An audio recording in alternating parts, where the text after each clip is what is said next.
Namaste. Hi, beautiful souls. It's Shills here. Welcome to the True Spirit of Coaching. And in this episode, I'm going to share with you 3 things that a spiritual life coach would never say. So, are you ready? Number 1, we would never say, "That's weird." Never. When people explain to me something's happened and they say, "Oh, you're going to think this is weird," I'm always like, no, nothing is weird to me. Okay, it can be interesting, but it really is not weird. Okay, anything that's happened to you is unique to you and it will have meaning as well. So I just want to know more. I'm just like, tell me more. Is it fun? Is it interesting? Is it scary? Is it a little bit, but it's just not weird. Okay, I accept things that happen to people because we are spirits, we're souls living in a human body. Okay, and we are limitless. There's so many things that can happen to us, okay, or happen for us, and we are here to experience those. So when you are walking your spiritual path and things are unique to you, then it's not weird.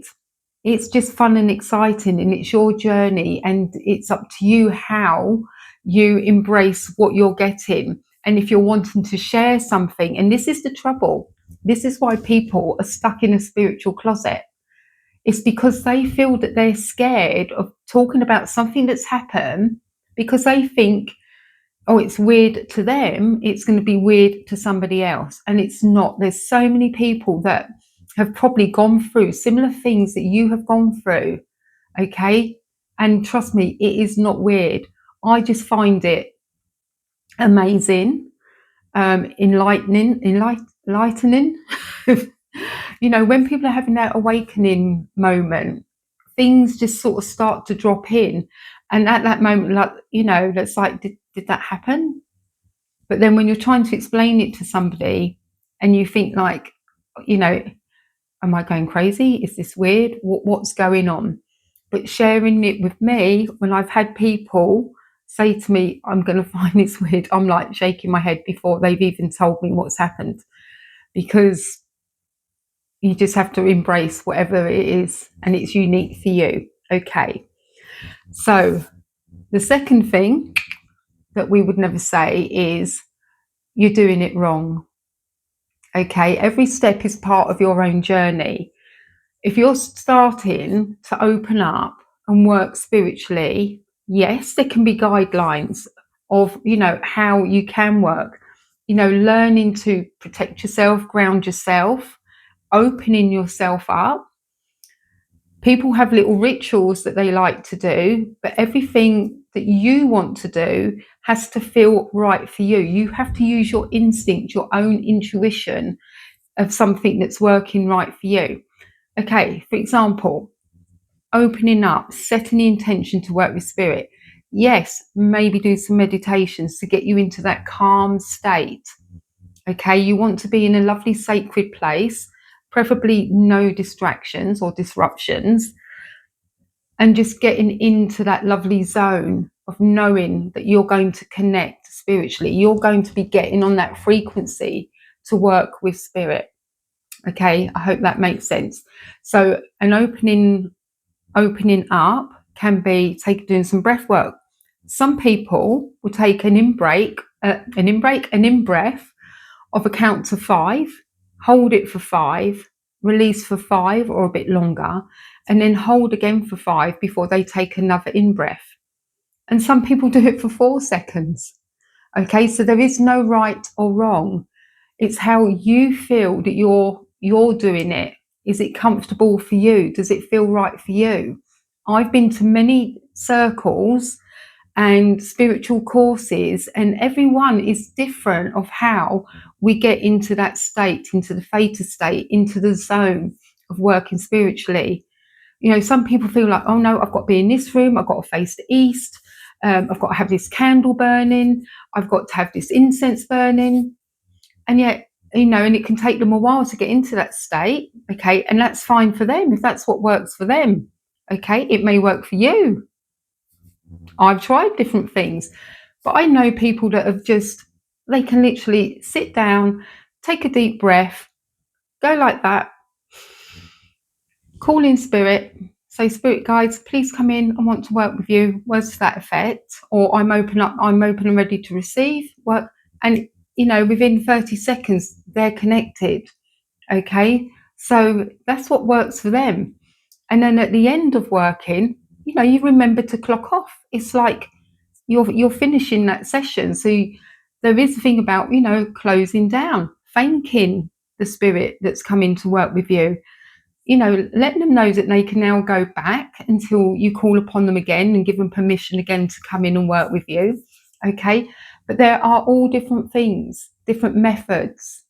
So you find what works for you, and don't let anyone tell you, no, you should do it this way, because that's just not on. Okay. You learn throughout, I've been learning throughout the years from, let me try and think, 2015 is when I really started to dive into the spiritual. So 10 years.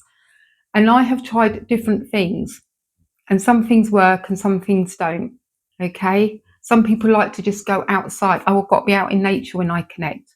That's not always possible. Okay. So, or it might be for them. People might like to sit out in the rain or the snow and whatever. If that's what they feel close to, you find what's right for your journey, your path on how you want to work spiritually. Okay. There used to be a thing about doing a prayer at night before you go, get in your bed, prayer in the morning. That's fine. So always say a little prayer at night time. Okay. And so the third and final thing is, we would never say you should be more like them. Okay. Your path is yours alone.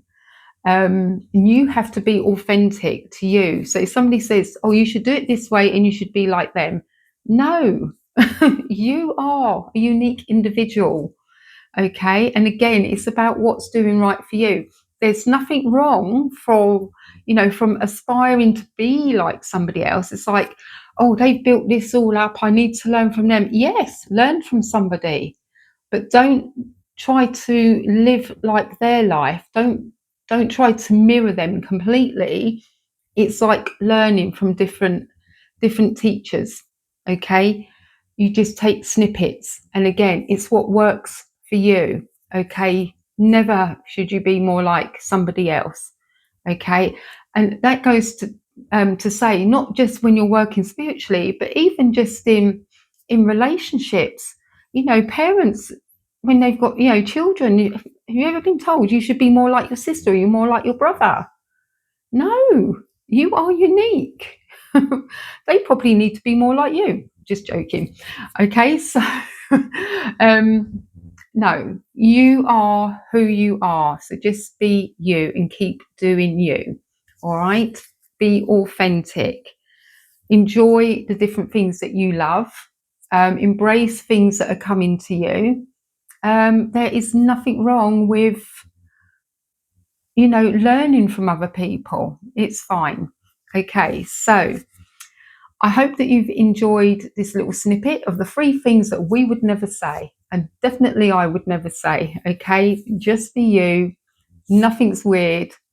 You're not doing it wrong. You may just need to try a different way of doing something and doing what works for you, and that is the most important thing. Okay, so beautiful soul. Thank you very much for watching and connecting. I hope you've enjoyed the little snippets that I've provided today, and enjoy the rest of your day. As always, peace, love, namaste. Bye for now.